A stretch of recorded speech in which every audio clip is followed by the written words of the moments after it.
புளியோதரை செய்கிறதுக்கு ஒரு lemon size புளி எடுத்து அதிலே தேவையான அளவு கல் உப்பு சேர்த்து தண்ணி ஊற்றி ஊற வச்சுருங்க.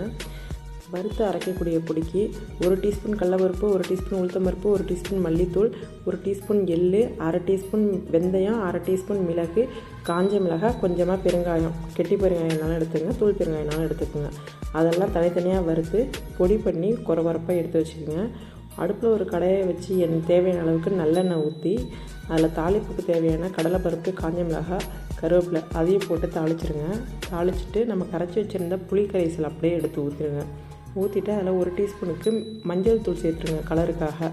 இது போல் நல்லா கொதித்து வரட்டும். கொதித்து எண்ணெய் பிரிஞ்சு வரும்போது நம்ம அரைச்சி வச்சுருந்தோம் இல்லையா பொடி, அது எல்லாத்தையுமே தேவையான அளவு காரத்துக்கு தகுந்த மாதிரி போட்டுருங்க. போட்டு நல்லா கிளறி விட்ருங்க. இது போல் நல்லா திக்காக எண்ணெய் பிரிஞ்சு வந்ததுன்னா நம்ம புளியோதரை ரெடி ஆகிடுங்க. இந்த வீடியோ உங்களுக்கு பிடிச்சிருந்ததுன்னா சப்ஸ்கிரைப் பண்ணி சப்போர்ட் பண்ணுங்கள். தேங்க்ஸ் ஃபார் வாட்சிங்.